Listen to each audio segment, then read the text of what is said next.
Paano mangyayari yung Catalina? Isa kang bulag. Paano mo matatalo ang isang malakas na alagad ng dilim na katulad ng aswang? Hindi lang ang mga mata ang may kakayahang makakita, ate.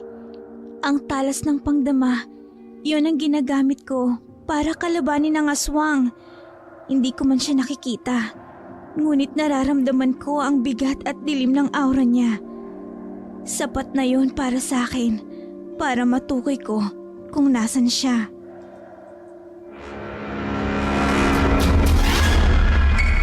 Catalina, wala nang aswang sa panahon ngayon.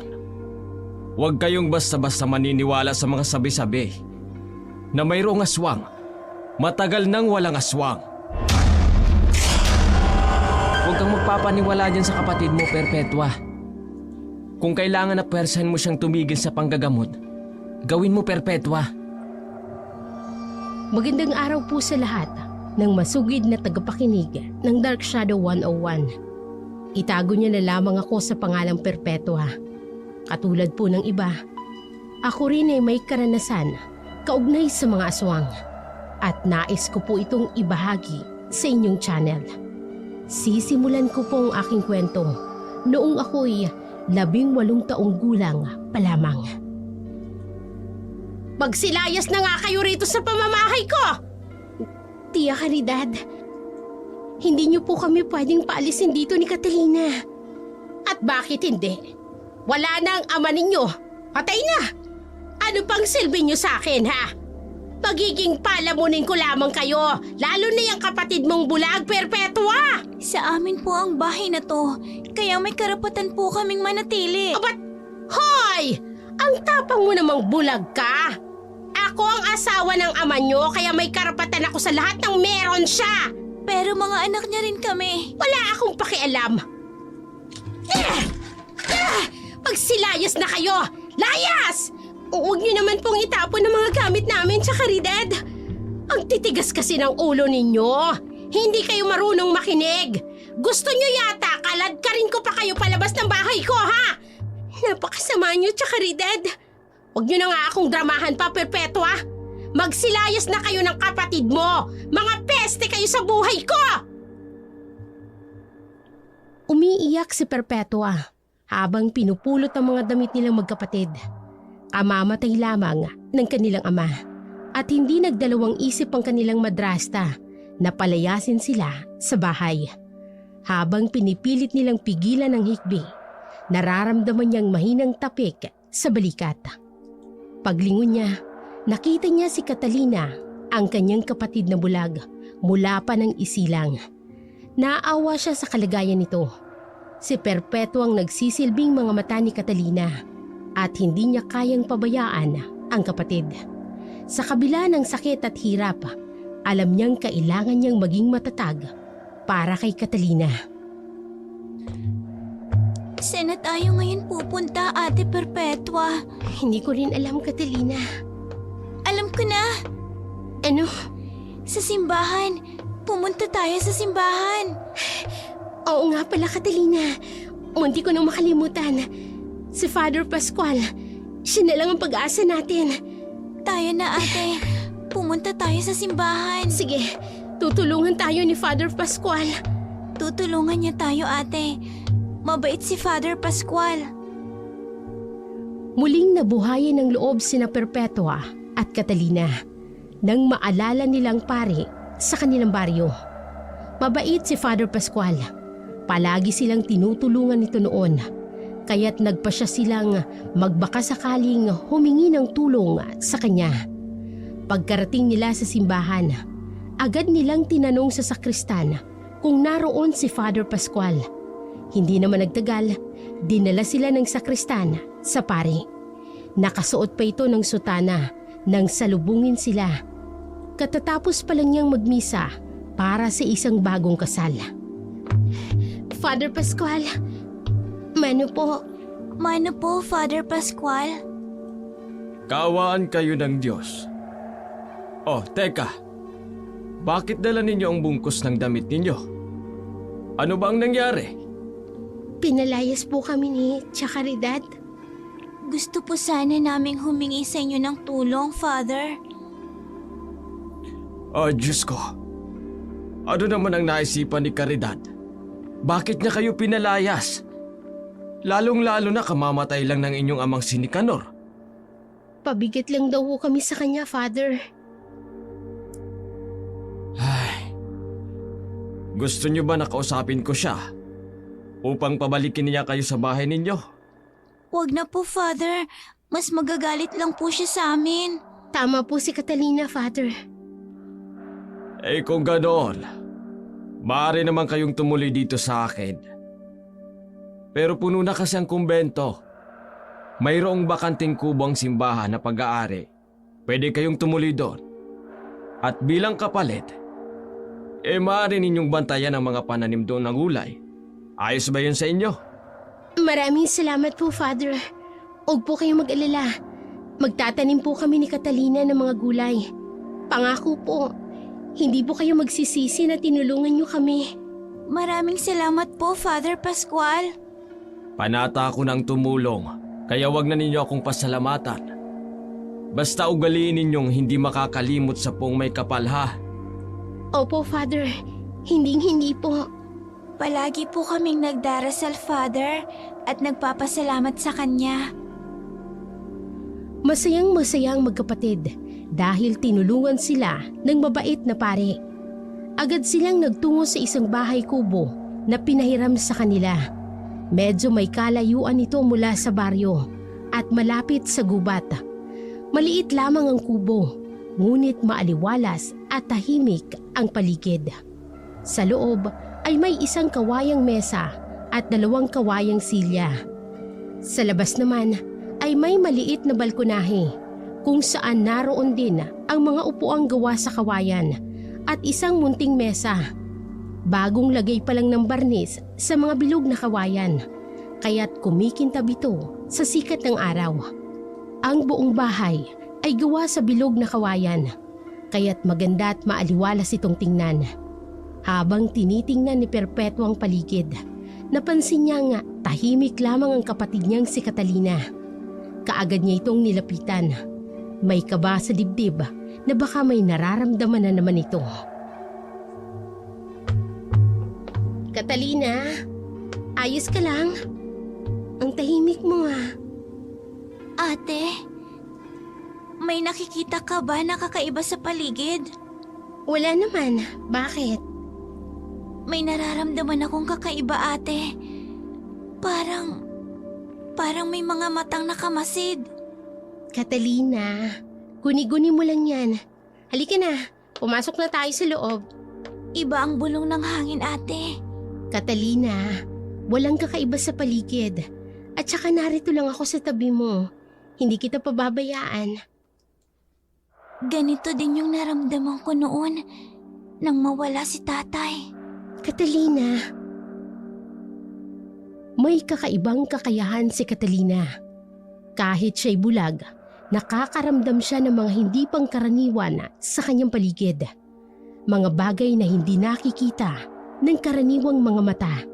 Dahil dito, tinuruan siya ng kanyang amang si Nicanor, isang kilalang albularyo sa kanilang baryo. Ibinahagi nito kay Catalina ang kanyang mga kaalaman sa panggagamot at pag-unawang espiritual. Mabilis na natuto si Catalina kahit pa sa kabila ng kanyang kalagayan. Tanggap ni Perpetua na sa kabila ng kanyang pagsisikap na sundan ang yapak ng kanilang ama bilang isang albularyo, hindi siya magiging kasing husay ng kanyang kapatid. Ano na namang nararamdaman mo? Mga engkanto ba? Hindi. Ang kanilang amoy. Ang bigat ng kanilang presensya sa hangin. Katulad ng sumalakay kay Itay. Mga aswang. Ano? Ibig sabihin, sinundan tayo? Malakas ang kutob ko, ate. Meron silang pakay kay Itay noon. Kaya nila pinatay si tatay. Pero ano naman ang magiging pakay nila kay Itay? Magaling na albularyo si Itay, ate. Baka nakakasagabal si Itay sa mga aswang. Hindi ko maunawaan. Wala naman masyadong mga pag-atake ng aswang noon. Nararamdaman ko sila, ate. Napapanaginipan ko rin si Itay. Binabalaan niya ako. Ano? Biglang nakaramdam ng takot si Perpetua sa sinabi ng kanyang kapatid. Napayakap na lamang siya rito. Pilit na pinapawi ang kaba sa kanyang dibdib. Tinitingnan niya si Catalina na ngayoy tila tulalang nakatitig sa kawalan. Kung hindi mo alam na bulag ito, aakalain mong nakakakita siya. Ang mga mata ni Catalina ay normal kung titingnan. Parang mata ng isang taong may paningin. Bukod pa roon, nakakakilos siya ng maayos gamit ang kanyang kahoy na tungkod na sariling gawa ng kanilang amang si Nicanor. Oh, Catalina, gising na. Umaga na. Mag-uumpisa na tayo magtanim ng gulay ngayon. Ate, Nakatulog ka ba ng maayos? napanaginipan ko si tatay, ate. Ano? Anong sinabi niya sa'yo? Anong sinabi sa panaginip ha, Catalina? Ang sabi niya maghanda tayo. Pag-aralan ang mga orasyon. Dahil may paparating na panganib. Kung gano'n, kailangan natin pag-aralan ang mga orasyon na nasa kanyang kwaderno, Catalina. Pagkatapos natin kumain at magtanim ng gulay, pag-aaralan natin ang kwaderno. Opo, ate. Tulungan na po kita maghanda ng pagkain. Sige, iluluto natin yung mga gulay na kinuha natin kahapon. Maglalaga na rin ako ng kamote. Wala pa kasi tayong bigas at ulam eh. Ayos lang yun, ate. Masarap naman ang kamote. Tama ka. Halika na. Aalalayan na kitang tumayo nang makapagsimulaan na tayo. Gaya ng nakaugalian, sabay na kumain ng agahan ang magkapatid. Matapos nito, nagtungo sila sa bakuran upang magtanim ng mga gulay gamit ang mga binhing butil na ibinigay sa kanila ni Father Pascual. Napakaganda ng panahon ng araw na yon. Maaliwalas ang langit at banayad ang simoy ng hangin, kaya naman ganado ang magkapatid sa pagtatanim. Pagkatapos ng kanilang gawain, pumasok si Perpetua sa loob ng kubo at kinuha ang kwaderno ng kanilang ama mula sa lumang tampipi. Tahimik niya itong binuklat habang inaalala ang mga kaalaman at alaala ng kanilang ama bilang isang albularyo. Nangungulila na po kami sa inyo ni Catalina, Itay. Nakuha mo na ba ang kwaderno ni Itay, ate? Oo na. Sandali lang at lalabas ako. Oh, naririto na ang kwaderno. Babasahin ko sa'yo, tapos isa sa ulo mo. Sige, ate. Oh, bakit ang lalim ng buntong hininga mo? Ate, nahihirapan ka ba sa akin? Nahihirapan? Bakit naman ako mahihirapan? Dahil bulag ako. Catalina, kahit kailan, hindi ka naging pabigat sa amin ni Itay. Mas magaling ka pa nga kaysa sa normal na mga bata. Kasi ang iba, kumpleto ang mga paningin nila. Mga swail at tamad naman. Iniisip ko lang naman ang kapakanan mo, ate. Dahil nakatali ka sa sitwasyon ko. At hindi ko pinagsisisihan yon, Catalina. Kapatid kita at mahal kita. Kahit na anong mangyari, hindi kita iiwan. Ako ang magsisilbing mga mata mo. Maraming salamat, ate. Walang anuman. Halika na. Pag-aralan na natin ang orasyon sa kwaderno ni Itay. Sige po. Pinag-aralan ng magkapatid ang nilalaman ng kwaderno ng kanilang ama. Tulad ng inaasahan ni Perpetua, mabilis na natuto si Catalina. Hindi siya pinapahirapan ng kapatid sa pag-unawa sa mga nakasulat doon. Tila likas na sa kanya ang kaalaman ng kanilang ama. Samantala, sa dati nilang bahay, naroon si Caridad, lasing at akmang papasok sana sa loob ng bahay nang marinig niyang kumpulan ng mga tao sa tindahan ni Marit. Napansin niyang siyang pinag-uusapan ng mga ito. Ay, Mare, nakakaawa naman yung mga anak na ni Nicanor, ano? Bulag na nga yung isa, abay pinalayas pa ni Caridad. Hindi man lang naawa. Bulag yun eh! Sinundan pa ito ng iba pang mapanuyang salita na lalong nagpainit sa ulo ni Caridad. Dahil dito, hinarap niya ang mga tao sa tindahan. Galit na handang manunggod. Hoy! Kayong mga peste kayo, ha? Tigilan niyo nga yung pagpipiesta niyo sa buhay ko, ha? Ano ngayon kung pinalayas ko yung mga anak ni Nicanor? Aba, dapat lang yun! Wala naman silang silbi sa akin. Hindi ako martir para magkanda kuwa sa pagbuhay sa kanila. Hindi na nga ako binigyan ni Nicanor ng marangyang buhay. Iniwan niyo pa sa akin yung mga anak niya. Mabuti sana kung ayos lahat eh. Pero may diferensya yung isa. Ano bang pakinabang sa akin ni Catalina? Eh, bulag yung batang yon. Ay, nako. Grabe talaga siya. Sobra. Bakit hindi pa kayo umaalis? Gusto niyo bang batuhin ko pa kayo? Ha? Sandali nga. Etong bagay sa inyo eh. Ay, naku. Umalis na! Magsilayas kayo! Umalis kayo rito! Yan! Ganyan! Tumakbo na kayo, mga buwisit!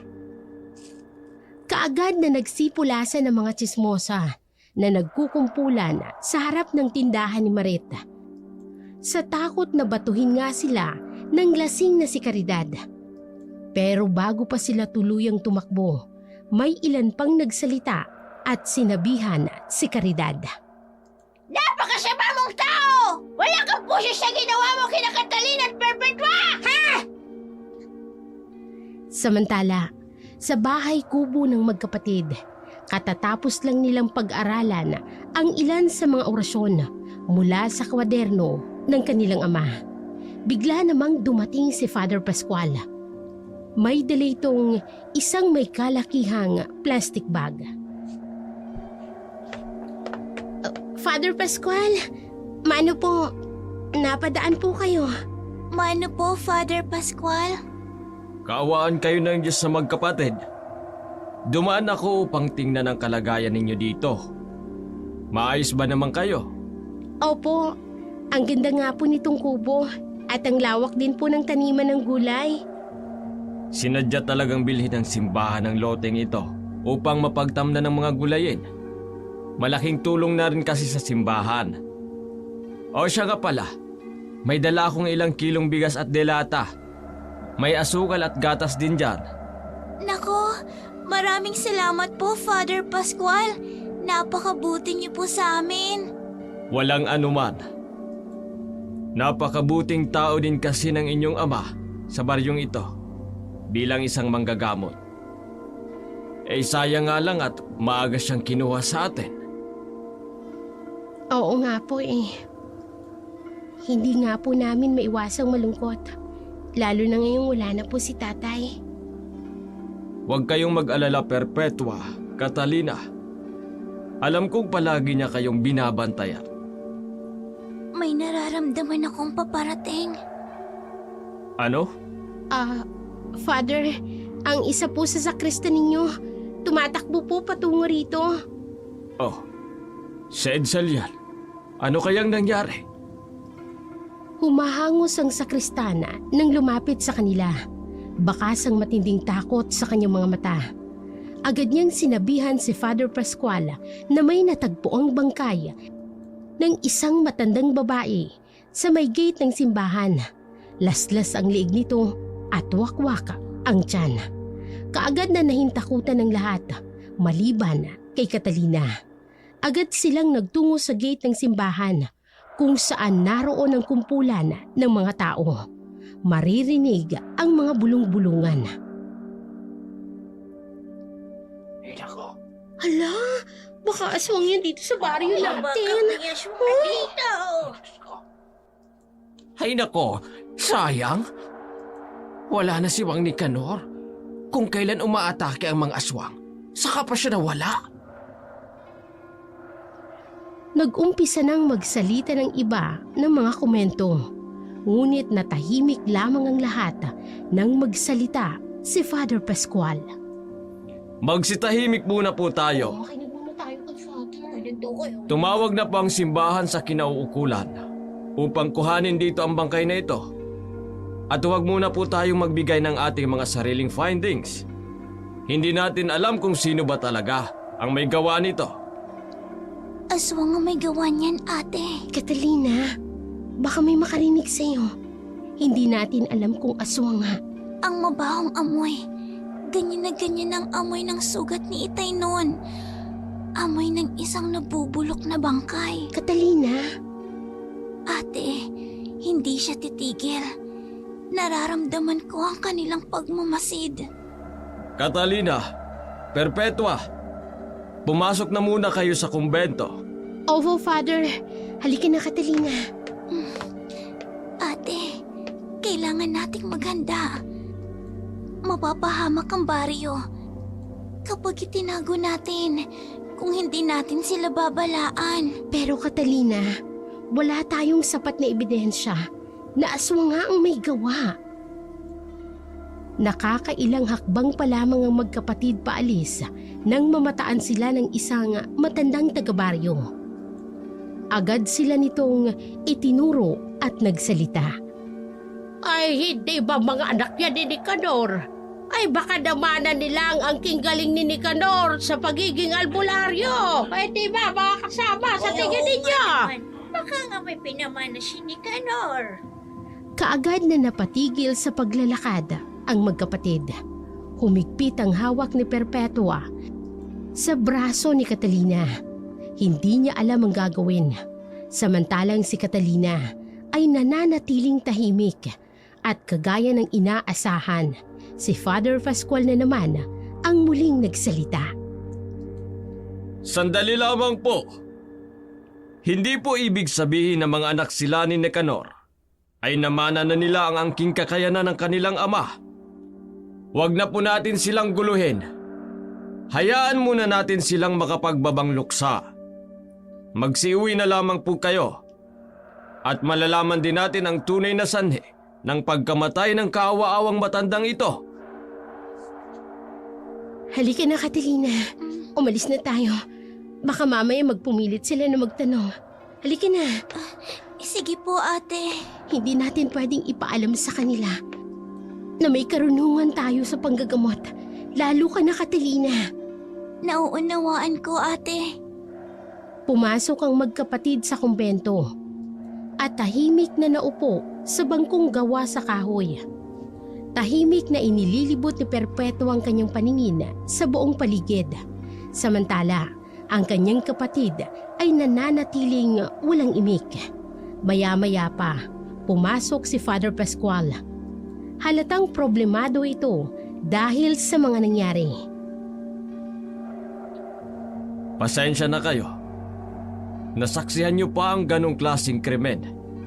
Hindi ko maunawaan kung anong nangyayari sa panahon natin ngayon. Ano po ang sabi ng mga pulis? Baka daw adik ang may gawa. Hindi pa rin kumpirmado. Hindi po kaya aswang?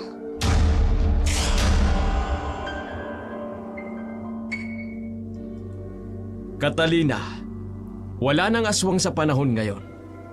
Huwag kayong basta-basta maniniwala sa mga sabi-sabing mayroong aswang. Matagal nang walang aswang. Hindi na po ligtas ang baryo tinago, Father. Huwag kayong mag-alala.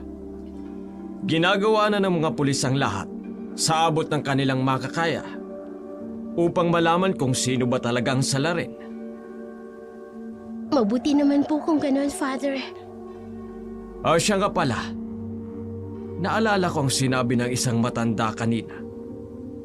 May nagmana nga ba sa inyo ng angking galing ni Nicanor? Wala po. Catalina, Ganun ba? Hindi niya man lang ba kayo tinuruan? Sinubukan niya po. Pero dahil bulag ako, wala ding nangyari. Hindi ko naman po kasi mabasa ang mga orasyon niya. Si ate naman walang hilig sa panggagamot. Ganun ba? Sayang naman. Ay, Nawalan tayo ng isang magaling na albularyo na katulad ng inyong ama. Magaling pa naman siyang manggamot gamit ang mga herbal. Malaking tulong yun sa mga taong salat at walang kakayanang pumunta sa ospital. Napakunot ng noo si Perpetua nang mapatingin sa kanyang kapatid. Hindi niya maunawaan kung bakit nagsinungaling ito kay Father Pascual. Kaya naman, habang pauwi na sila pabalik sa kanilang tinutuluyang kubo, hindi na iwasan ni Perpetua na magtanong kay Catalina. Catalina, bakit ka nagsinungaling kay Father? Ate, hindi tayo pwedeng basta-basta magtiwala. Pero si Father Pascual yun, Catalina. Ang paring tumutulong sa atin. Alam ko, pero nararamdaman kong nasa paligid lang ang mga nilalang nakamasid sa atin. Kaya hindi dapat tayo magtiwala agad-agad. Sige, pero nakukonsensya lang ako dahil nagsinungaling tayo kay Father Pascual. Mauunawaan naman tayo ng Diyos kung bakit ko ginawa yun, ate. Iniisip ko lang ang kapakanan natin. Oo nga. Sige na, halika na nga. Umuwi na tayo at na makapagluto na ako ng tanghalian natin. Kaagad na igineya ni Perpetua ang kanyang kapatid habang binabaybay nilang daan pa uwi. Habang naglalakad, natanaw ni Perpetua ang isang binatang paparating sa kanilang direksyon. Natatamaan ito ng sikat ng araw.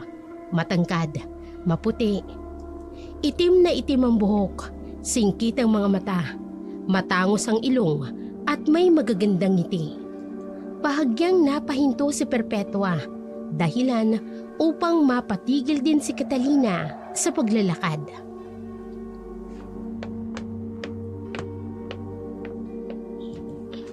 Magandang tanghali sa inyo. Sino siya, ate? Hindi ko siya kilala, Catalina. Ako nga pala si Gervasio. Kapatid ako ni Father Pascual. May kapatid si Father Pascual? Oo nga. Wala namang kaming alam na may kapatid pala siyang naririto sa Barrio Tinago. Kadarating ko lang kahapon. Magbabakasyon sana ako dito. Galing ako ng Maynila. Teka, ano nga palang pangalan ninyo? Ako si Perpetua at kapatid ko naman si Catalina. Ikinagagalak ko kayong makilala. Catalina, Perpetua. Pasensya na kung hindi inabot ng kapatid ko ang kamay mong nakalahad ha. Bulag kasi si Catalina. Pasensya na. Hindi ko alam. Ayos lang. Sige, maiwan ka na namin. Ate, halika na. Umalis na tayo. Sige. Ha? Sandali. Oh, Pwede ko ba kayong makausap man lang ng matagal? pasensya na, Gervasio. Kailangan na naming umuwi ng bahay. Tayo na, ate. Oo, Catalina. Halika na. Nagmamadaling naglakad si Catalina habang hawak ang kanyang tungkod. Agad namang humabol si Perpetua. Litong-lito at nagtataka sa ikinikilos ng kanyang kapatid. Pagsapit nila sa kanilang bahay kubo, kaagad na tinanong ni Perpetua si Catalina. Catalina, ano nangyari? Bakit nagmamadali ka ng lakad kanina? Mabuti na lang hindi ka natumba. Kakaiba lang ang pakiramdam ko sa lalaking yun, Ate Perpetua. Mukha naman siyang mabait, Catalina. Isa pa, kapatid siya ni Father Pascual. Basta, may kakaiba akong naramdaman sa kanya, ate. Ay, Catalina, hindi lahat ng tao masama. Matuto kang magtiwala sa mga tao sa paligid mo. Lalo na ang mga taong tumutulong sa atin. Ganyan din nun si tatay, ate. Catalina, Huwag na nating ulitin ang pagkakamali ni Itay, ate. natahimik na lamang si Perpetua sa sinabi ng kanyang kapatid. Totoo naman kasi ang sinabi nito. Masyadong mabait ang kanilang ama kahit pa sa mga taong hindi niya kilala. Kinabukasan, maagang naglabas sa ilog si Perpetua. Habang naiwan naman si Catalina sa kanilang bahay, Nakaupo ang dalagita sa may balkonahe. Habang hawak ang kanyang tungkod, nang bigla niyang maramdaman ang isang hindi pamilyar na presensyang papalapit. Sino yan? Catalina, ako ito. Si Gervasio. Anong ginagawa mo dito? Nais ko lang sanang dumalaw sa inyo. Wala ang ate ko. Bumalik ka na lang mamaya o kaya bukas. Hindi naman ate mo ang ipinunta ko dito eh. Ikaw, Ilang taong ka na? 20 anyos na ako. 13 anyos lang ako. Malaking bulas lang ang katawan ko at matangkad, kaya hindi ako madalas mapagkamalan sa aking edad. Catalina, Umalis ka na. Maghanap ka ng kaedad mo. Hindi kaagad nakapagsalita si Gervasio. Pinagmasdan niya ang anyo ni Catalina sa kanyang harapan. Kung hindi nito sinabi na 13 anyos pa lang siya, hindi mo aakalain. Matangkad ito para sa kanyang edad. May hubog na rin ang katawan. Maganda at maamo ang mukha nito. At mas kahali-halina ang inosenteng ganda kumpara kay Perpetua na mas mataray ang aura. Ngunit kung ikukumpara, mas matalas at prangkang magsalita si Catalina. Napabuntong hininga ang binata bago nagpaalam kay Catalina. Ngunit sa kanyang pagtalikod, naramdaman niya ang panibugho sa kanyang dibdib. Samantala, muli na namang dumayo si Caridad sa inuman. Suot ang isang sexy na damit. Pumasok ito sa inuman at kaagad na nakaagaw ng pansin sa mga lalaking nakaupo sa gilid habang umiinom ng beer. Pogi, pwede ba ako makiupo dito sa tabi mo? Sige. Wala naman akong kasama eh. Thank you. Ako nga pala si Caridad. Pero pwede mo naman akong tawaging Carrie. Sige ba? Ako naman si Gervasio. Ngayon lang kita nakita dito, Gervasio. Dayo ka ba rito sa Barrio Tinago? Oo. Kapatid ako ni Father Pascual. Talaga? Aba, hindi ko alam na may kapatid pala na kasing gwapo mo si Father. Salamat. Sa Maynila kasi ako namamalagi. Oh, kaya naman pala. May ba ako? Bakit umiinom ko mag-isa? May problema ka ba? May babae kasi akong nagugustuhan. Kaso, hindi ko siya kaedad.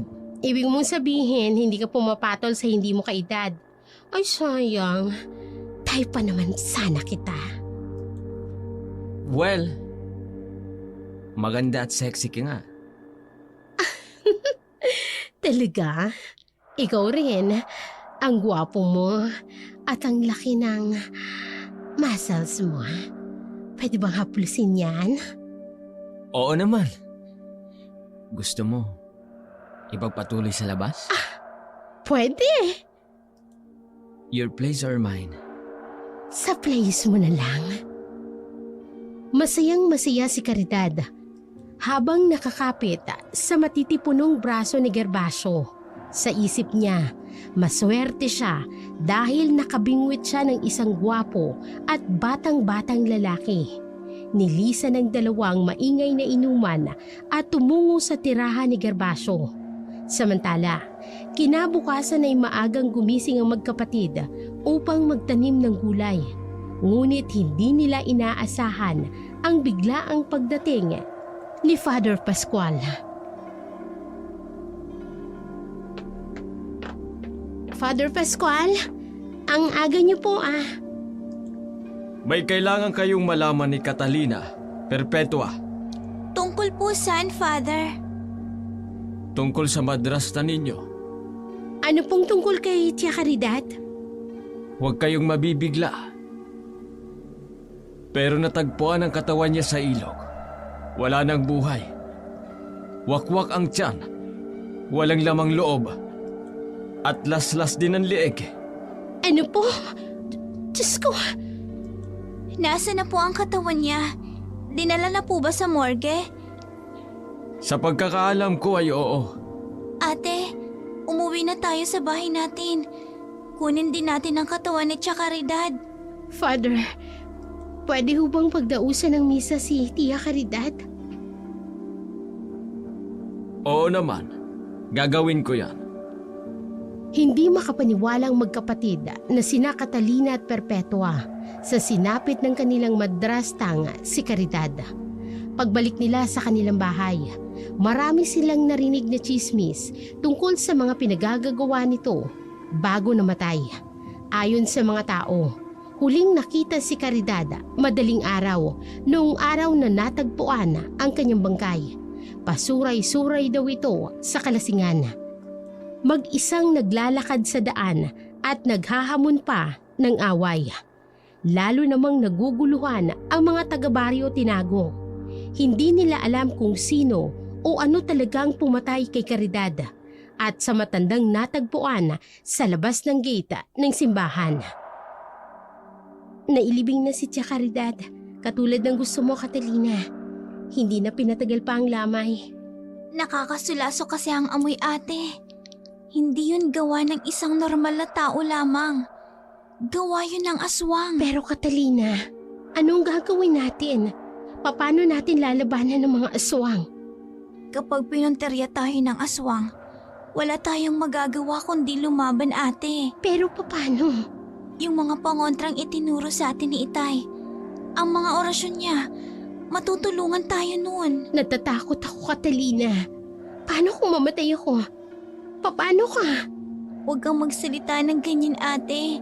Hindi ko hahayaang mangyari yan. Hindi lubos maisip ni Perpetua ang pangamba para sa kalagayan ni Catalina. Bulag ang kanyang kapatid. Kahit pa may kaalaman nito sa mga pangontra laban sa mga aswang, wala pa rin itong sapat na laban dahil sa kapansanan nitong hindi nakakakita. Nakakaramdam siya ng matinding pagkahabag para kay Catalina. Kinabukasan, nagtungo si Perpetua sa tindahan ni Marit upang bumili ng miswa at hebi para sa kanilang umagahan. Ngunit sa kanyang paglalakad, napansin niyang isang pamilyara na figura. Perpetua, Gervasio, anong ginagawa mo dito? duman ako sa bahay kubo na tinitirhan niyo dati. Umalis na pala kayo doon? Oo. Bumalik na kami dito sa dati naming bahay. Namatay na kasi yung madrasta namin na nagpalaya sa amin. Sino? Si Caridad. Caridad? Teka, tama. Natatandaan ko na. Ha? Ang alin? Nakainuman ko kasi siya nung nakaraang gabi. Magkasama kayo nung gabing namatay siya? Oo. Pero pagkatapos naming mag-inuman, umuwi na ako. At umuwi na rin siya. Wala kang ideya kung sinong pumatay sa kanya? Wala eh. Hindi ko alam kung sino ang kriminal na may gawa sa kanya nun. Nagtataka man, hindi na inusisa pa ni Perpetua ang binata. Matapos niyang mabili ang mga kailangan, nakiusap ang binata na kung maaari siyang sumama sa kanilang tahanan. Wala nang nagawa si Perpetua kung hindi ang pumayag. Pagkarating nila sa bahay, naroon si Catalina. Agad itong napakunot ng noo nang maramdaman niyang may ibang kasama ang kanyang ate. May iba kang kasama, ate? Oo, Catalina, si... Gervasio? Paano mo nalaman? Magandang umaga sa iyo, Catalina. Pati ba naman dito, nasundan mo kami? Catalina, huwag ka namang ganyan kay Gervasio. Pasensya ka na sa kapatid ko, ah. Ano ka ba? Ayos lang. Catalina, gusto ko lang naman kayong kumustahin ng magkapatid. Maayos naman kami. Pwede ka nang umalis. Catalina, huwag kang bastos sa panauhin natin, ah. Hindi natin siya panauhin, ate. Klaro pa sa sinag ng araw na sinusundan niya tayo. Catalina, huwag kang ganyan. Wala namang masamang intensyon si Gervasio. Pero ate, Dito siya kakain ng agahan. kasalo natin. Perpetua, wag na. Nakakahiya naman. Huwag kang mag-alala. Ako ang bahala sa kapatid ko. Dito ka lang ha. Magluluto lang ako. Lihim na napangiti ang binata nang makita niya ang inis ng magandang mukha ni Catalina. Namumula ito, hindi sa hiya, kung hindi dahil sa inis. Samantala, si Catalina naman ay hindi maipaliwanag ang nararamdaman tuwing nasa paligid ang binata. May kakaiba itong aura, mabigat at parang may itinatagong bagay na hindi niya mawari. Hindi niya rin maintindihan kung bakit hindi ito napapansin ng kanyang ate. Marahil ay nabighani na si Perpetua sa taglay na kagwapuhan ng binata. Lalo na't minsan ay nabanggit nitong gwapo raw si Gervasio. Habang nasa hapagkainan sila, hindi maiwasan ni Catalina ang mapangiwi. Dinig na dinig niya kung paano asikasuhin ni Perpetua ang binata. Tila ba espesyal na bisita o higit pa roon. Gervasio, heto ang kape. Ako ang nagtimpla niyan. Gustong gusto ng tatay ko yan kasi masarap daw. Salamat, Perpetua. Masarap nga. Ikaw, Catalina, gusto mo ba ng kape? Preskong gatas ng baka ang iniinom ko. Salamat na lang. Talaga? May bagong anak na baka sa pastulan ni Kaapyong. Gusto mo bang ihingi kita? Huwag na. Naku, Gervasio. Gusto mo ako na lang ang ikuha mo? Mahilig din ako sa gatas. O sige, pwede naman. Kailan tayo magtutungo ron? Pwede tayong pumunta doon pagkatapos natin kumain. Hindi mapigilan ni Catalina ang mainis sa ikinikilos ng kanyang nakatatandang kapatid. Sinabi nitong mahilig siya sa gatas, pero ang totoo ay nasusuka siya rito. Mas hilig talaga niya ang tableya. Siya lang naman sa kanilang dalawa ang mahilig uminom ng gatas. Pagkatapos nilang kumain, inaya siya ng binata na sumama sa kanila, pero umayaw siya. Mas gugustuhin niya pang mag-isa kesa makisama sa dalawa. Pagsapit ng dilim ay hindi pa rin bumabalik ang kanyang kapatid. Agad siyang nakaramdam ng kaba, lalo na nang maramdaman niya ang isang kakaibang aura sa paligid. Parang may masamang presensya na nagmamasid. Nasaan ka na ba, ate? Gabi na. May naririnig akong mga yabag. Sino yan? Catalina! Gervasio? Nasaan ang ate ko?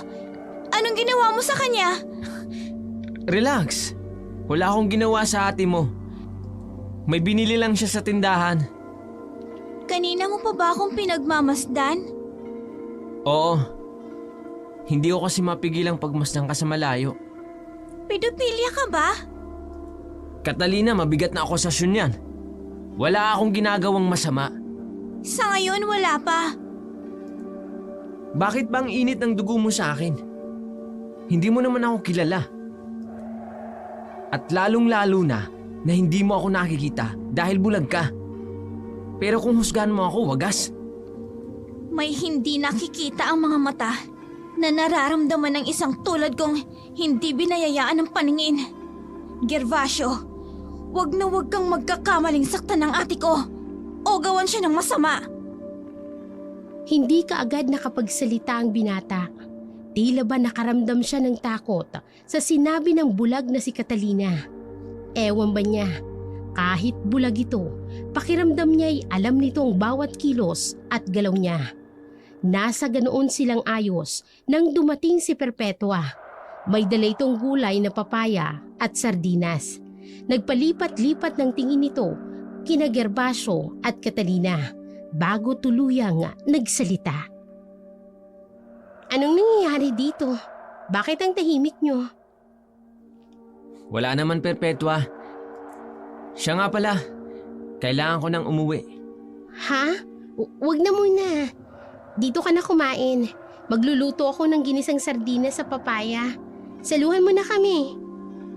Sa susunod na lang. Sige, maiwan ko na kayo.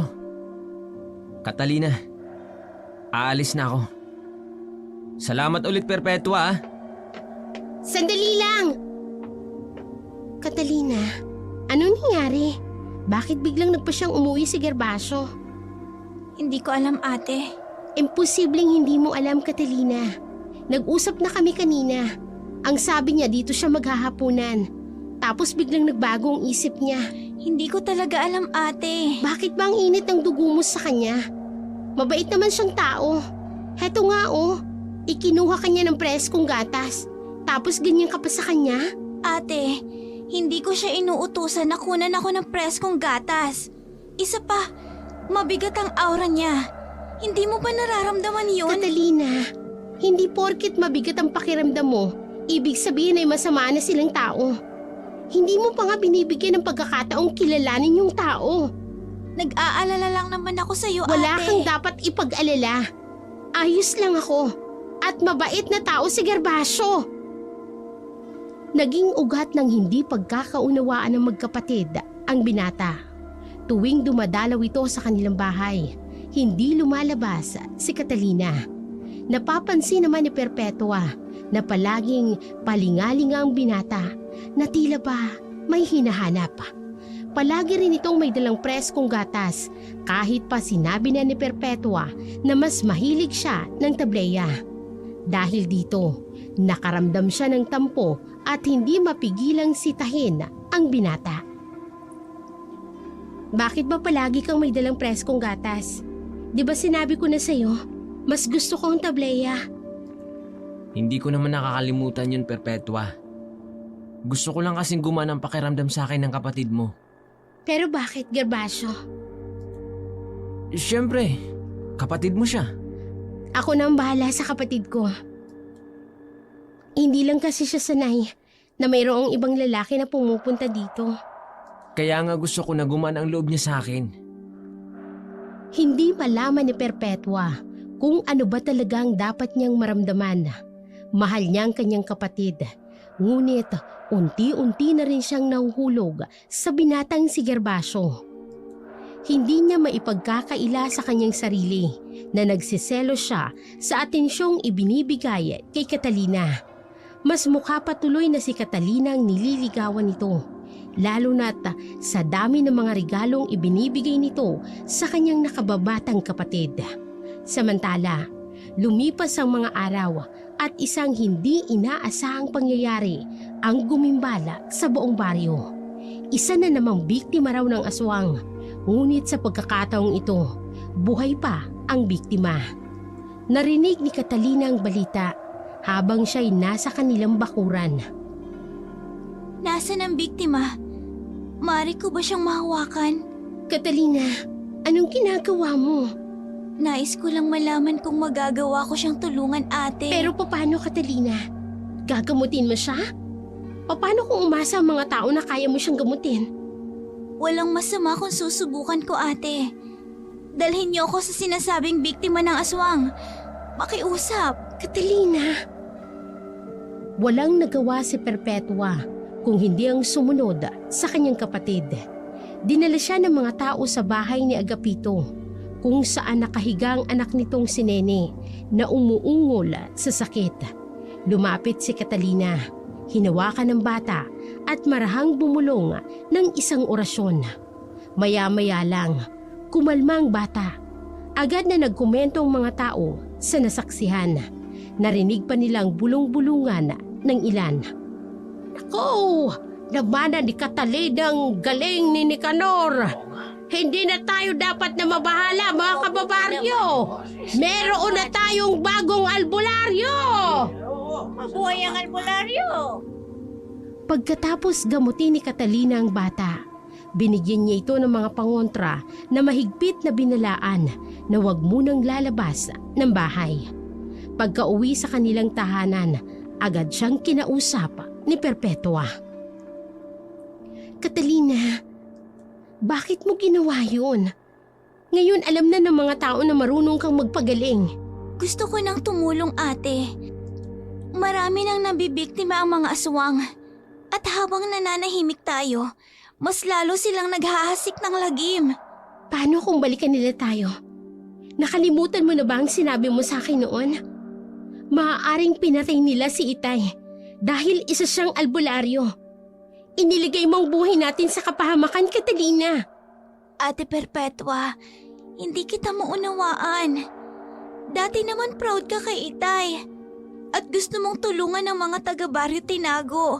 Kaya nga nag-aral ka rin manggamot, di ba? Noon yun, Catalina.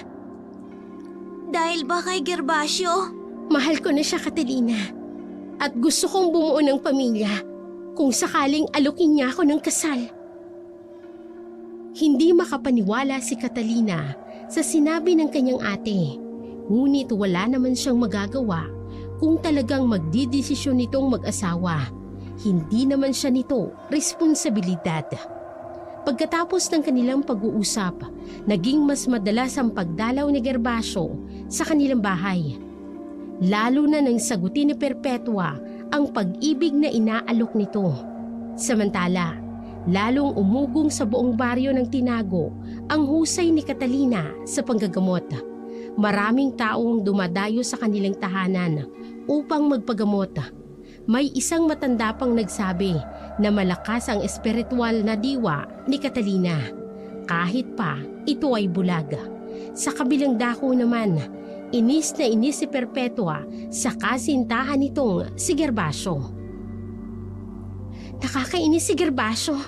Hanggang ngayon, hindi niya pa rin ako inaalok ng kasal.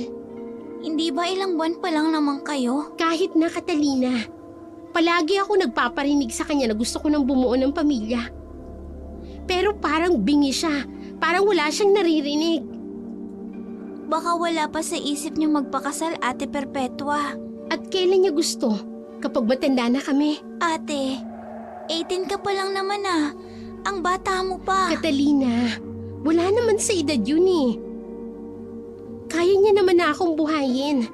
May maganda siyang trabaho. May sakahan sila. Hindi ko maisip kung ano pang humahadling sa kanya para hiyain ako magpakasal. Hindi ko rin alam, ate.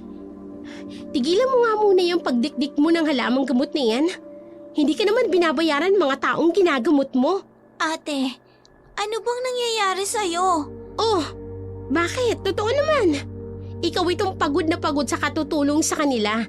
Tapos na hindi ka man lang maabutan ng bayad kahit 100 man lang. Ate, masaya ako sa ginagawa ko. Ewan ko sa'yo. Pareho kayo ni tatay. Napailing na lamang si Catalina sa mga sinasabi ng kanyang ate. Ibang-iba na ang ugali ni Perpetua.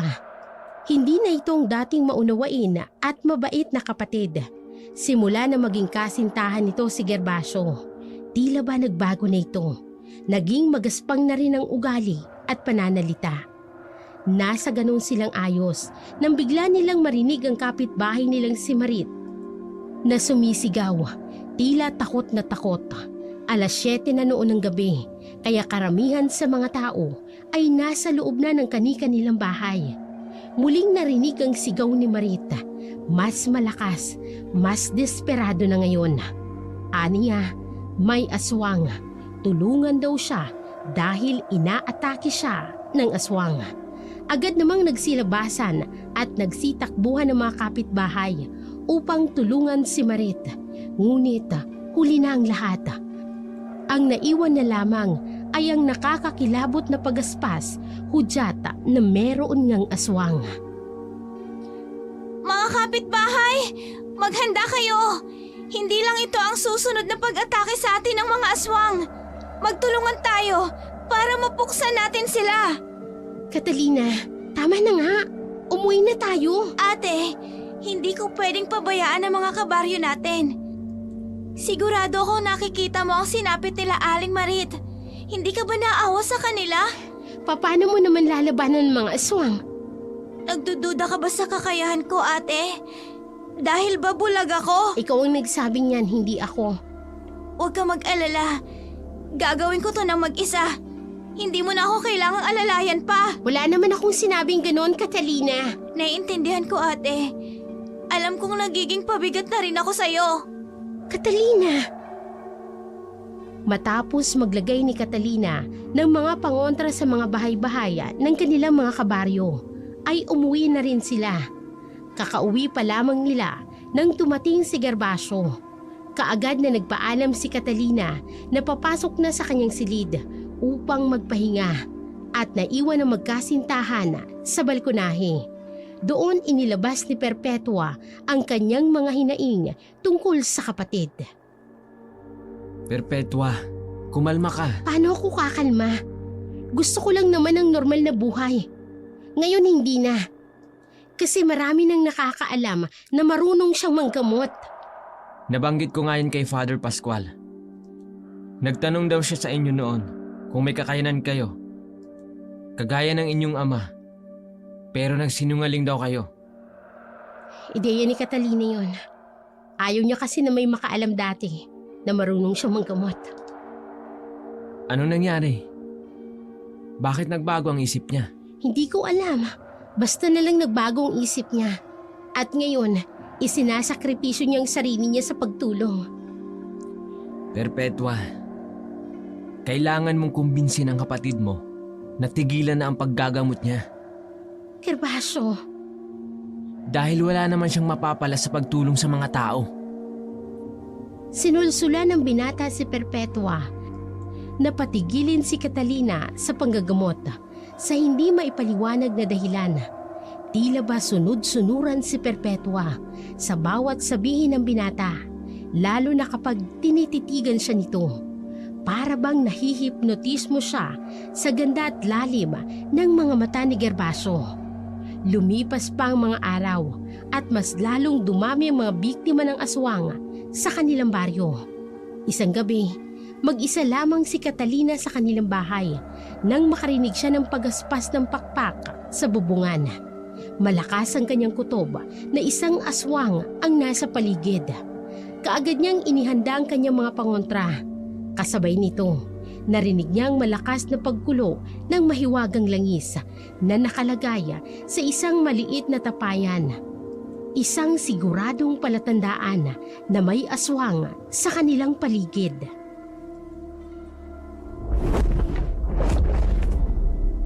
Naaamoy at nararamdaman ko ang bigat ng presensya mo, aswang! Kung ayaw mo mamatay, lumayo ka sa aming tahanan! At tigilan mo ang pagpatay sa mga tao dito sa Baryo Tinago!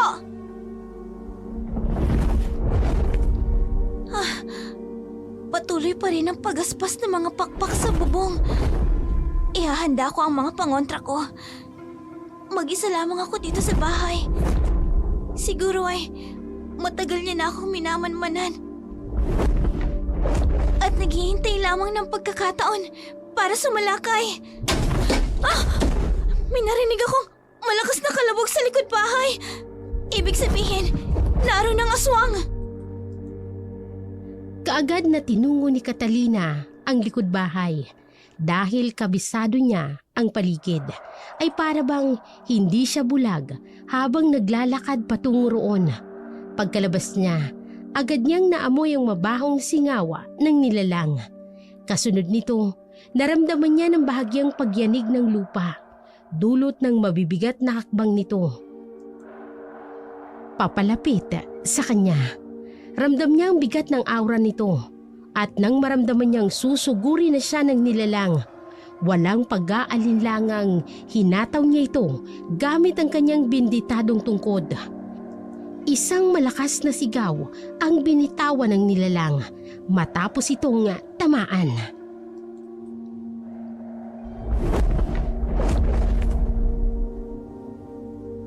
Sige, lumapit ka, aswang. Hindi ka sasantuhin ng aking tungkod. Hindi mo rin ako basta malalapitan dahil sa aking suot na talisman. Nararamdaman ko ang unti-unti niyang pagbangon. Susugurin niya ako sa kaliwa ko. Ngayon, tutusukin ko siya ng matalas kong tungkod.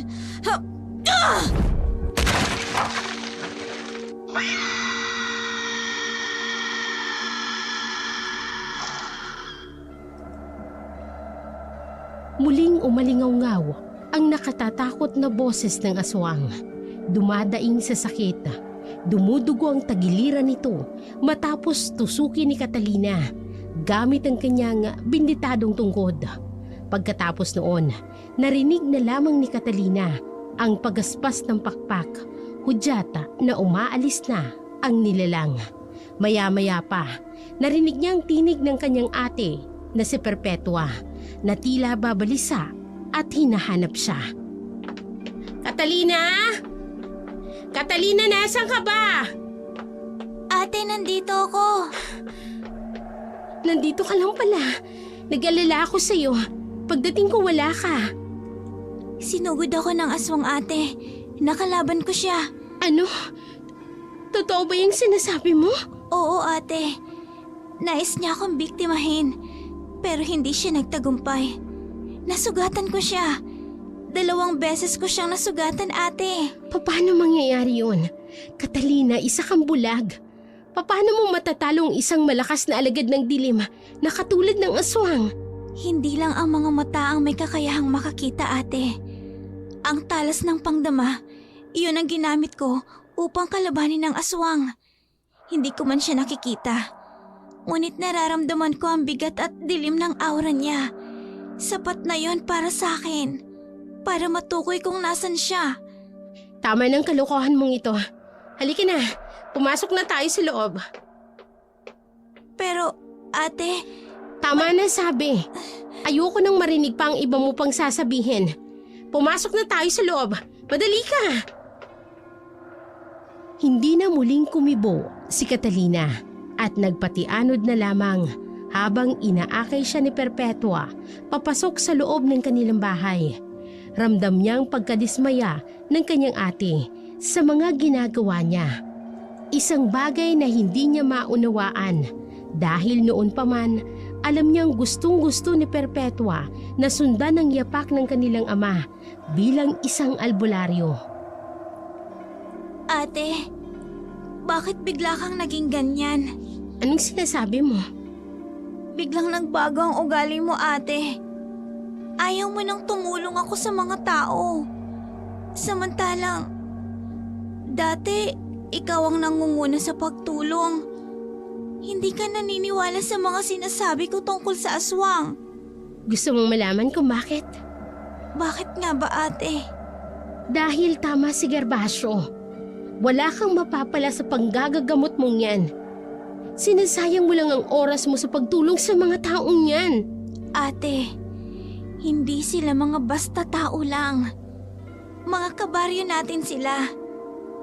Ilang beses din nila tayong tinulungan noon. Basta, tigilan mo na yung panggagamot mo, Catalina. Ate, simula na naging kasintahan mo si Gervasio, nagiba na ang ugali mo. Namulat lang ako sa realidad, Catalina. Wala kang mapapala sa pagtulong mo. Tingnan mo ang nangyari kay tatay. Namatay dahil sa panggagamot niya. Pero masaya ako sa ginagawa ko, ate. Pues ako, hindi ako masaya, Catalina. Kapag hindi ka tumigil dyan sa ginagawa mo, iiwanan talaga kita. Masama ang loob ni Catalina dahil sa tinuran ng kanyang ate. Ngunit hindi niya kayang talikuran ang pagtulong sa mga tao. Kaya kahit labag sa loob ni Perpetua, ipinagpatuloy pa rin ni Catalina ang panggagamot. Labis itong ikinagalit ni Perpetua. Kaya sa tindi ng sama ng loob, nagpasya siyang pumunta sa bahay ng kanyang kasintahan upang doon magpalipas ng sama ng loob. Perpetua? Anong ginagawa mo dito? Bakit hindi ka man lang nagsabi na pupunta ka? Isa-isa lang ang tanong. Umalis ako sa bahay dahil maraming tao. Hindi naman matigil ni Catalina ang ginagawa niya. Teka, bakit may dala kang gasa? May sugat ka ba? Wala. Si Father Pascual na sugatan. Kaya nilinisan ko. Talaga? Kumusta si Father?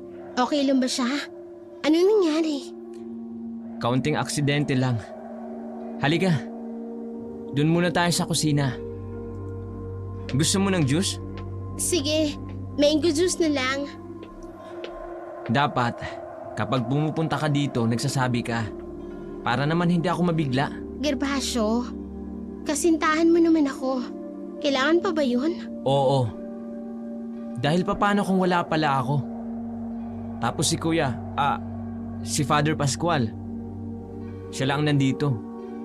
Sorry na, huwag ka na magalit. Ano nga uli yung sinabi mo tungkol sa kapatid mo? Ayun, hindi nakinig sa akin. Nanggagamot pa rin. Kagabi nga sinabi niya na may nakasagupa daw siyang aswang. Tinamaan niya raw ng 2 beses. Ha? Gervasio, ayos ka lang ba? Bigla kang natigilan. Ayos lang ako. Tsaka isipin mo nga, paanong malalabanan ni Catalina ang aswang? Bulog siya. Kahit pa sabihin niyang magaling siya sa larangan ng panggagamot, hindi ako maniniwalang kaya niyang makipagsabayan sa aswang pagdating sa labanan. Tama ka. Huwag kang magpapaniwala dyan sa kapatid mo. Kung kailangan na puwersahin mo siyang tumigil sa panggagamot, gawin mo, Perpetua. Sa hindi malamang dahilan, napatango na lamang si Perpetua kay Gervasio bilang pagsang-ayon dito. Sa mga oras na yun, walang mas mahalaga kay Perpetua kung hindi ang lalaki at ang nararamdaman niya para rito. Pagkatapos ng kanilang pag-uusap, dinala siya ni Gervasio sa dating kubo na minsang pinatirhan sa kanila ni Father Pascual. Doon, sa unang pagkakataon ay may nangyari sa kanila. Masayang-masaya si Perpetua. Umaasang pakakasalan siya ni Gervasio. Gervasio, may nangyari na sa atin. Ikaw ang unang nakagalaw sa akin. At masaya ako, Perpetua. Gervasio, kailan tayo magpapakasal? Kasal? Teka, bakit parang gulat na gulat ka? Gervasio, may nangyari na sa atin. Dapat lang napanagutan mo ko. Perpetua, hindi pa ako handa. Napakalaking responsibilidad ng pag-aasawa. Mga bata pa tayo, para dyan. Bakit mo ako ginalaw? Kung wala ka naman palang balak na pakasalan ako. Perpetua, darating tayo dyan. Pero hindi pa sa ngayon. I-enjoy muna natin tong ginagawa natin. Ang mahalaga naman magkasama tayo, di ba? Nagmamahalan tayo, di ba? Yun ang mahalaga.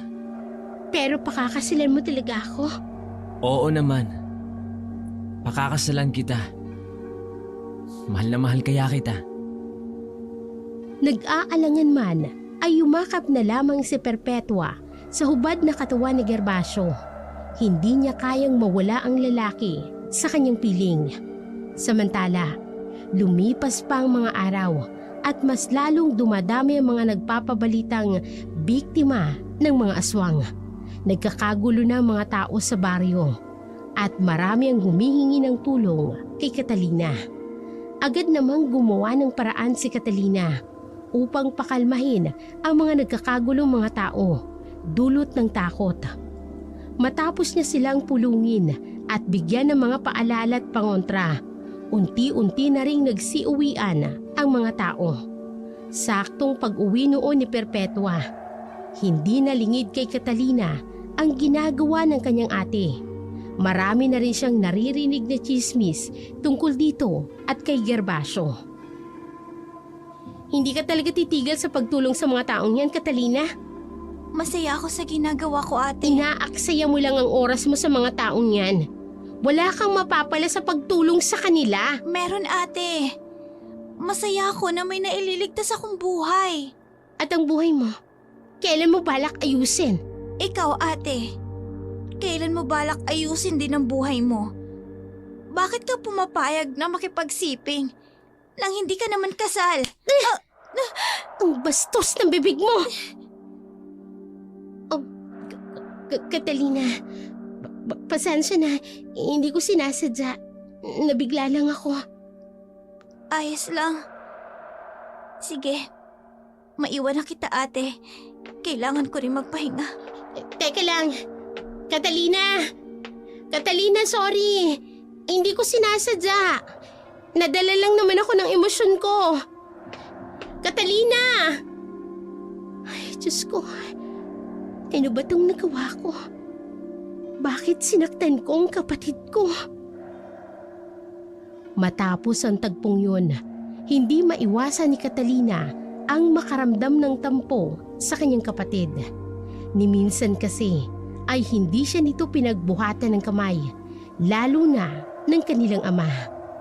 Lumipas pa ang mga araw at patuloy na dumarami ang mga biktima ng aswang sa kanilang baryo.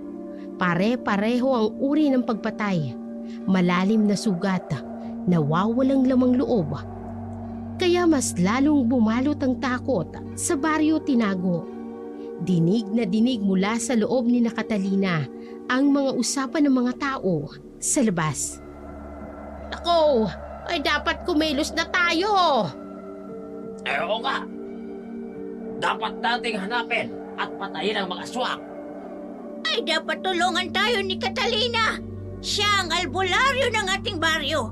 Matutulungan niya tayo. Iilan lamang ito sa mga usapang maririnig mula sa mga taong nagkukumpulan sa labas ng kanilang tahanan. Dala ng takot at pag-asa na may tutulong sa kanila. Huwag mong sabihing tutulungan mo silang tugisin ang sino mang aswang na yan, Catalina. Sa akin sila umaasa, ate. Kaya oo, tutulungan ko sila. Nahihibang ka na ba talaga? Gusto ko nang matapos ang kasamaan ng aswang na yon na gumagambala sa ating baryo, ate. At sigurado ko, siya rin ang aswang na pumatay kay Itay. Bahala ka. Kung ayaw mong makinig sa akin, aalis na muna ako. Doon ako tutuloy kay Gervasio. Sige, kung yan ang tingin mong makabubuti, ate, hindi ako magmamakaawang wag mo kong iwan. Bahala ka, Catalina. Ang tigas ng ulo mo. Kaya mo naman na sigurong alagaan ang sarili mo. Gaya ng sinabi ni Perpetua, tuluyan na nga itong umalis, dala ang iilan sa kanyang mga gamit. Hindi maiwasan ni Catalina ang makaramdam ng lungkot. Sa murang edad, sa dami ng mga obligasyong nakaatang sa kanyang balikat, pinipilit pa rin niyang tibayan ang kanyang kalooban. Samantala, sa kumbento naman, hindi makapaniwala si Gervasio nang datnan si Perpetua na dala-dala ang mga gamit nito. Ngunit wala rin siyang nagawa nang sitahin sila ng nakatatandang kapatid niyang pare. Hindi pwede ang ginagawa ninyo, Gervasio. Para kayong naglalaro ng bahay-bahayan. Kailangan mong pakasalan si Perpetua. Opo, kuya. Maiwan ko na kayo. Perpetua, ano bang pumasok dyan sa utak mo? Bakit ka pumunta dito? Tapos may dala ka pang gamit? Gervasio, ayoko munang manatili sa bahay. Ayaw makinig sa akin ni Catalina. Pagkatapos ngayon, nagbabalak silang tugisin ang aswang na sumasalakay dito sa baryo Tinago. Ano? Kailan nila balak gawin yun? Hindi ko alam. Kaya nga umalis ako sa bahay dahil pagod na ako kay Catalina. Perpetua, hindi ka dapat pumunta dito. Ano bang sinasabi mo? Basta. Mainit ang ulo ni Gervasio ng buong araw na yun at hindi maunawaan ni Perpetua ang dahilan. Sumapit ang gabi, yun ang unang beses na magpapalipas siya ng gabi sa kumbento. Sa kalagitnaan ng gabi, nagising si Perpetua dahil sa maalinsangang panahon. Bumangon siya at lumabas mula sa silid na kanilang tinutuluyan ni Gervasio. Ngunit kaagad siyang napatigil nang mapansin niya si Gervasio at si Father Pascual. Nasa gitna ang mga ito ng pasilyo na tila ba seryosong nag-uusap. Mababakas ang matinding galit sa mukha ng pare. Isang anyo na ngayon lamang niya nakita.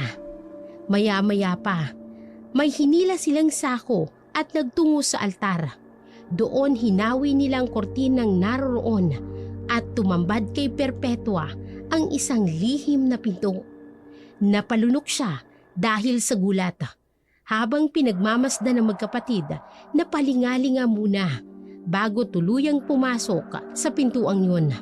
Litong-lito si Perpetua sa kanyang nasaksihan.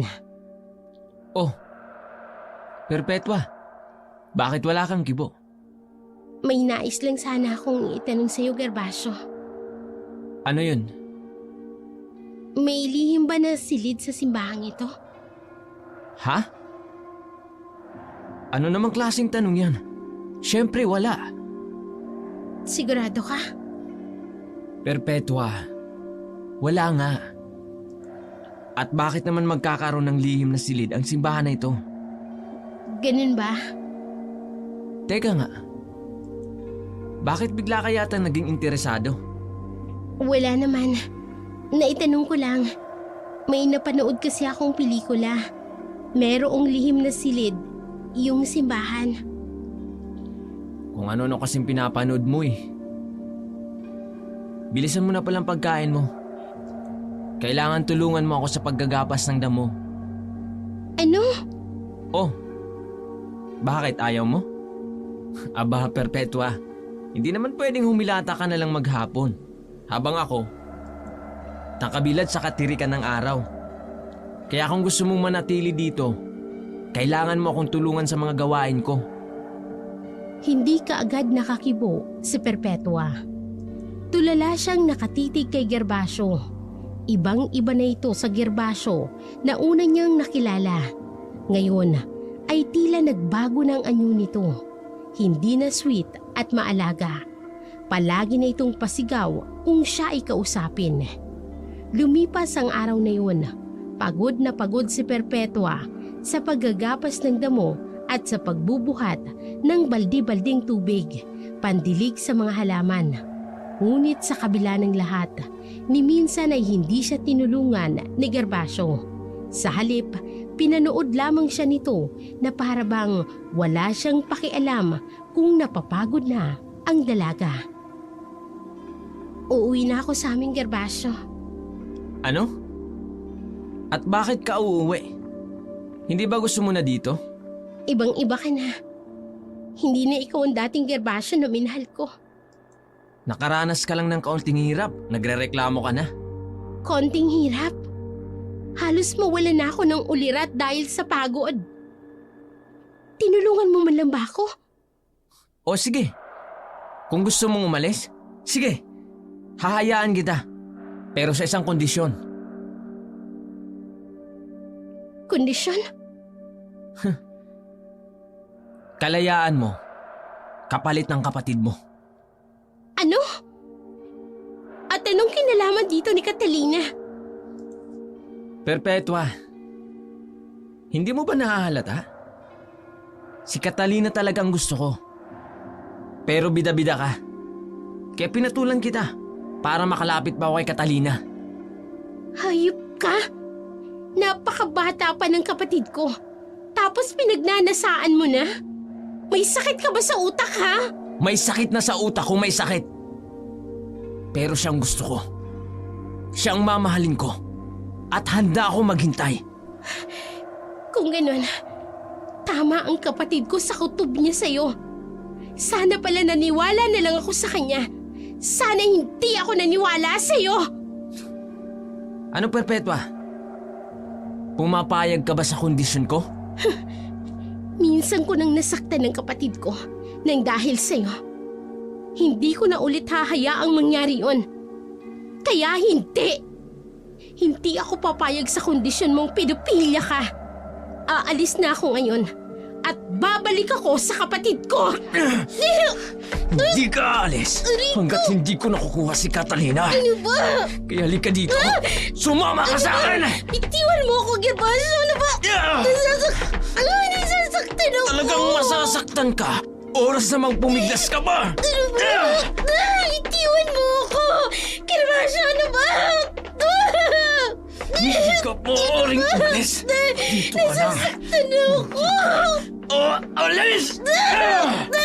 Tama na, nasasaktan na ako, Gervasio! Tulong! Parang dito ka lang! Dito ka lang! Bitiwan mo na ako! Nasasaktan na ka lang! Akin ka lang! Patuloy na hinila ni Gervasio si Perpetua. Bingis sa mga pakiusap ng dalaga, napakawalan siya. Hanggang sa makarating sila sa harap ng altar. Hinawi ni Gervasio ang nakatabing na kortina at tumambad ang isang luma at lihim na pinto. Binuksan ito ni Gervasio at nasilayan nilang kadiliman sa loob. Isinara niya ang pinto at gamit ang isang maliit na flashlight. Muling hinila si Perpetua pababa sa isang mahabang hagdanan. Sa dulo ng hagdanan, narating nilang isang lugar na tila isang karsel. Sa gilid nito ay may malaking kadena na nakakabit sa magkabilang dulo ng pader. Nanlaki ang mga mata ni Perpetua dahil sa hilakbot nang makitang isang babae sa gitna ng mga kadena. Mahaba ang buhok at ang mga kuko at makikita sa kanyang katawan ang malalaki at itim na ugat na tila ba gumagapang sa balat nito.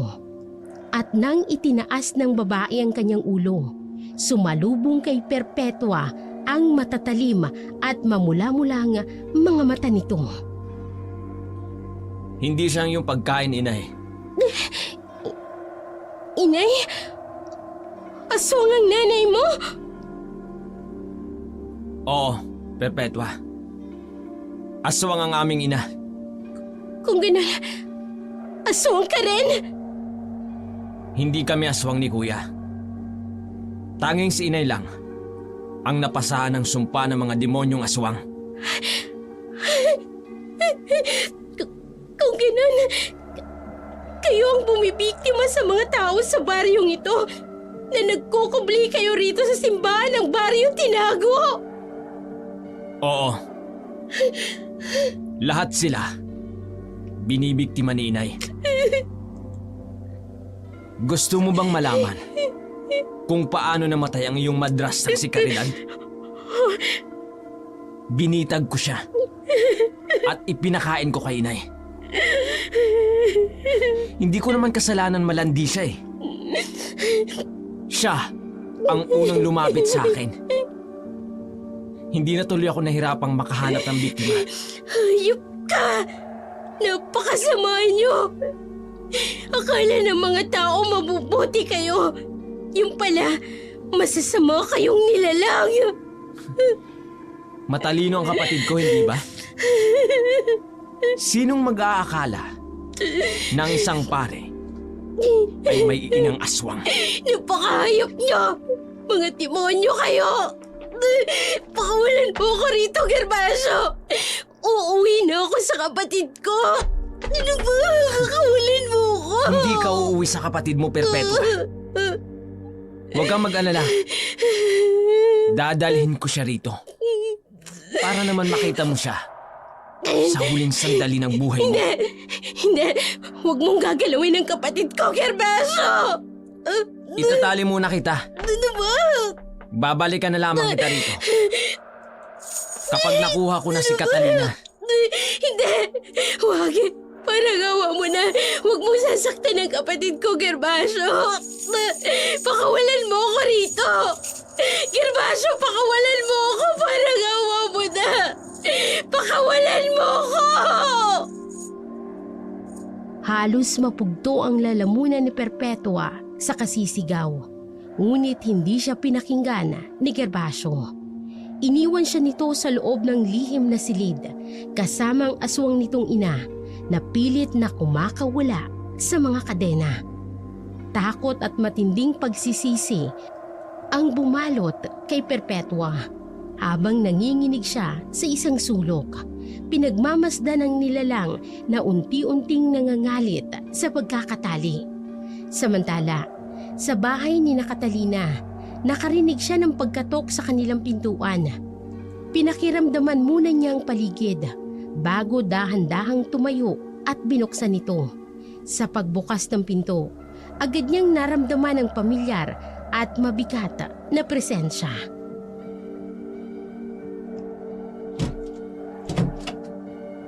Catalina? Gervasio? Anong ginagawa mo dito? Nasaan ang ate ko? Yan nga ang dahilan kung bakit ako narito, Catalina. Bakit? May nangyari bang masama sa ate ko? Hindi naman malala ang lagay niya. Aksidente kasi siyang nahulog sa hagdanan. Ano? Nasaan siya? Nasa kumbento siya. Kung gusto mo, sumama ka sa akin. Nais ka niyang makita, Catalina. Sige. Halika, bilisan natin. Sandali. Baka madapa ako. Yung tungkod ko. Nag-aalangan man si Catalina, naisip niya ang kanyang kapatid. Hindi niya ito kayang tiisin, kaya naman sumama siya kay Gervasio. Pagkarating nila sa kumbento, agad niyang hinanap si Perpetua. Subalit, tila bingi si Gervasio sa kanyang mga tanong. Sa halip na sumagot, ipinaghanda lamang siya nito ng pagkain. Doon nagsimulang magduda si Catalina. Kaya tumaas ang kanyang boses sa inis at pag-aalala. Sabihin mo sa akin, nasaan ang kapatid ko? Siya ang ipinunta ko dito. Nasa silid ang kapatid mo, Catalina. Dadalhin din kita sa kanya. Sa ngayon, kumain ka muna. Hindi ako gutom. Ang gusto kong malaman ay kung nasaan ang kapatid ko. Catalina? Gervasio? Anong ibig sabihin nito? Father Pascual, hinahanap ko po ang kapatid ko dahil sabi ni Gervasio, nahulog daw si ate sa hagdan. Catalina, sandali lamang. Kakausapin ko lang si Gervasio. Dumito ka lang. Gervasio, sumunod ka sa akin. Walang nagawa si Gervasio kung hindi ang sumunod sa kanyang nakatatandang kapatid, kaya't iniwan nila si Catalina sa hapag. Pagkaalis ng magkapatid, hindi nagdalawang isip si Catalina na tumayo. Gamit ang kanyang tungkod, naglakad siya at pinakiramdaman ang paligid. Sa hindi maipaliwanag na dahilan, tila ba may puwersang humihila sa kanya papasok ng simbahan. Sinundan niya ang tila isang sigaw na nagmumula sa kung saan. Maingat niyang kinapa ang lugar hanggang sa makapa niyang isang tela. Napagtanto niyang ito ay isang kurtina. Marahan niya itong hinawi. Subalit, nakapa niyang isang padlock. Lihim siyang napamura. Nasa ganoong estado siya nang maabutan siya nina Father Pascual at Gervasio. Nanlaki ang mga mata ng dalawa. Nagtataka kung paano siya napadpad sa harap ng altar. Nandito ba sa lihim na silid na ito ang ate ko? Sumagot kayo. Father Pascual, anong ginawa niyo sa ate ko?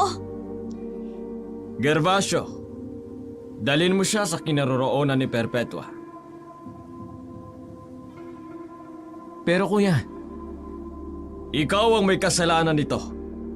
Kung hindi ka sana nagpadala sa emosyon mo, hindi sana tayo aabot sa ganito. Kaya sige na, dadalhin natin siya kay Perpetua. Anong ginawa niyo sa ate ko? Malalaman mo rin, Catalina. Sa ngayon, sumunod ka sa amin. Siguraduhin niyo lang na wala kayong ginawang masama sa ate ko.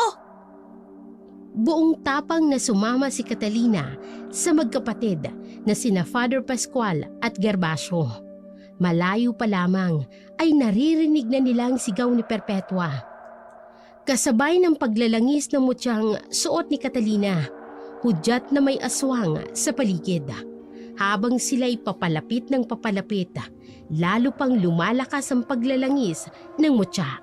Sinyalis na mas malapit ng nilalang ng dilim. Oh, Diyos ko! Catalina! Ate! Nandito ako, Catalina! Kapatid ko, patawarin mo ko. Sana nakinig na lang ako sa'yo. Ate! Ate! Huwag mong sisihin ang sarili mo, ate. Huwag ka mag-alala. Ililigtas kita. Hindi ka na uuwi, mahal ko. Dito ka na sa akin. Nahihibang ka na talaga, Gervasio. Bata pa si Catalina. Ilang taon na rin lang naman ang hihintayin ko, kuya. Hindi ako sasama sa'yo. Uuwi na kami ng ate ko. Patawad, Catalina. Pero hindi na kayo pwedeng umalis. Nalaman na ng kapatid mo ang tungkol sa aming ina.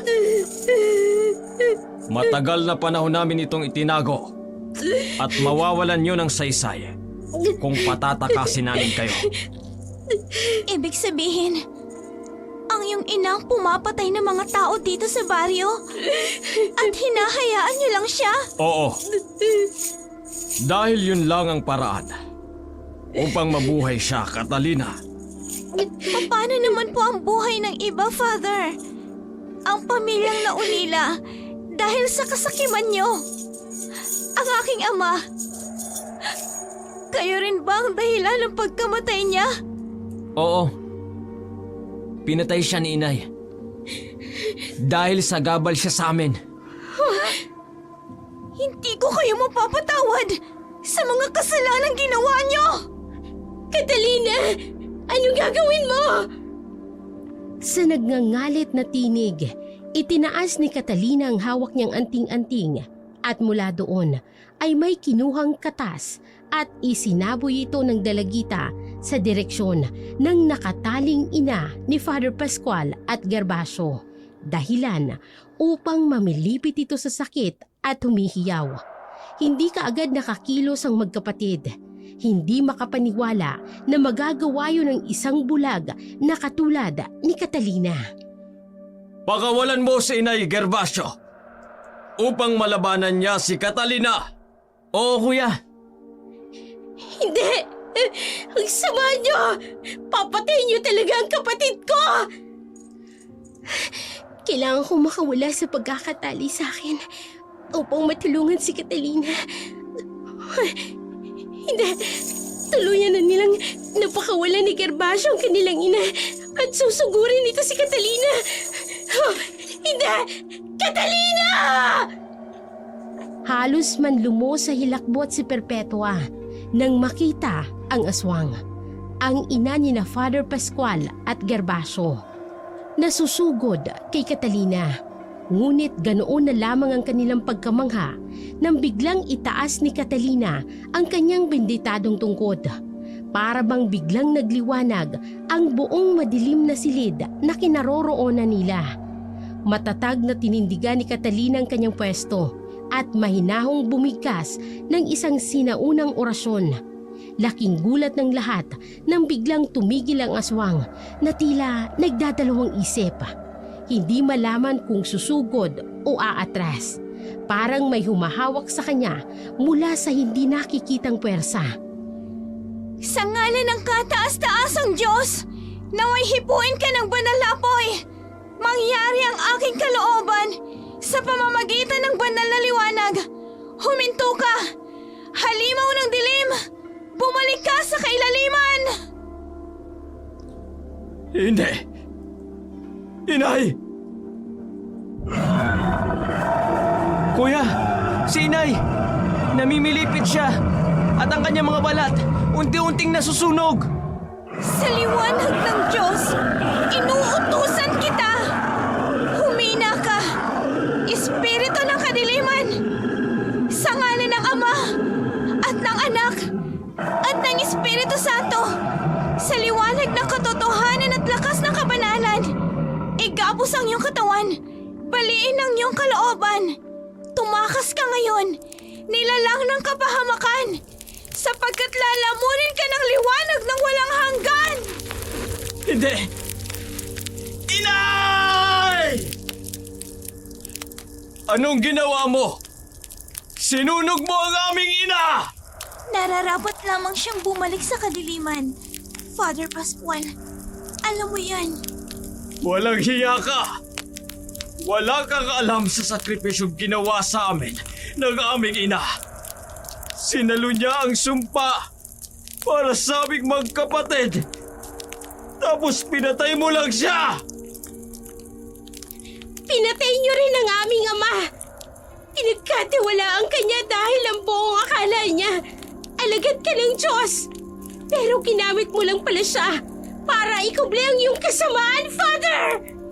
Nagawa namin yun dahil sa pagmamahal namin sa aming ina. Pwes, itinama lang ng kapatid ko ang mga kasamaan ninyo. Catalina, nakawala na ako sa pagkakatali ko. Halika na! Umalis na tayo rito! Oo, ate. Sa akala nyo ba, hahayaan pa namin kayong makatakas matapos ang ginawa ninyo sa aming ina? Hulihin sila, Gervasio! Catalina! Takbo! Oo, ate. Habulin natin sila! Gervasio! Huwag nating hayaang makatakas ang magkapatid na yan! Oo, kuya! Sige, Kumapit ka lang sa kamay ko! tumakbo kayo! Wala na kayong ibang mabubuntahan pa! Catalina! Kahit anong mangyari, huwag kang bibitaw sa akin! Opo, Bilis! Opo. Mabilis na tumakbo ang magkapatid habang hinahabol sila ni Father Pascual at Gervasio. Walang habas nilang inakyat ang hagdanan upang makatakas muli sa lihim na silid. Ngunit maya-maya pa, naramdaman ni Perpetua na may humihila sa kanyang paa sa likuran. Bitiwan mo ako! Ano ba? Bitiwan mo ako! Hindi kayo makakatakas, Perpetua! Isusunod namin kayo kay inay! Magbabayad kayo sa ginawa ninyo sa kanya! Kayo ang magbabayad! Mga halimaw! Bitiwan mo sabi pa ako! Ate! Mauna ka na sa labas, Catalina! Humingi ka ng tulong sa taong bayan! Bilis! Opo, ate. Wala mang paningin si Catalina. Malakas ang kanyang pakiramdam. Kinapa niyang pintuan palabas ng lihim na silid habang naririnig pa niya ang pakikipagbuno ng kanyang kapatid kay Gervasio. Tumakbo siya ng matulin, hindi alintana kung may pader ba siyang mababangga o wala. Ang tanging nasa isip niya lang ay makahanap ng tulong. Laking gulat at takot niya nang may mabangga siyang isang tao. Maya-maya pa ay nagsalita ito at agad niyang nakilalang tinig, si Kapitan Mario. Kaagad siyang tinanong ng kapitan kung anong nangyayari. Swerte ni Catalina dahil dumaan sa simbahan si Kapitan Mario habang nagroronda upang kausapin sana si Father Pascual. Paalis na sana ito nang makita si Catalina na tumatakbo. Walang pag-aalinlangang ipinagtapat ni Catalina ang buong pangyayari. Nag-apoy sa galit ang mga mata ni Kapitan Mario. Kaagad niyang tinawag ang mga tanod upang pasukin ang simbahan. Sa kanilang pagdating sa lihim na silid, naabutan nila sina Gervasio at Father Pascual na itinatali si Perpetua. Ano ba? Pakawalan niyo kami! Wala kaming kasalanan! Hawakan niyo mabuti yan! Huwag mo kakawin! Huwag ka namang pumiglas! Loko mo! Sumama ka sa amin! Labag sa Diyos ang ginagawa ninyong ito. Pare ako ng baryong ito. Hindi niyo pwedeng gawin sa akin to. Magbabayad kayo! Perpetua! At ikaw, Catalina, sa oras na makalaya ko dito, hahanapin kita. Yon ay kung makakalaya ka pang hayop ka. Manloloko. Mas aswang ka pa kesa sa nanay mong aswang. Ate, umuwi na tayo. Nakuna na tayo ng statement ng mga pulis. Gusto ko nang umuwi. Sige, uuwi na tayo. Patawarin mo ako, Catalina. Ang laki ng kasalanan ko sa'yo. Wala na yun, ate. Kalimutan na natin yon. Ang mahalaga, makapagsimula tayong muli. Huwag kang mag-alala. Tutulong na ako sa panggagamot sa mga tao, Catalina. Talaga, ate? Tsak na matutuwa ang mga taga-baryo tinago sa atin, ate. Umuwi ang magkapatid sa kanilang bahay at marami ang mga taga-baryo na naghihintay sa kanilang pag-uwi.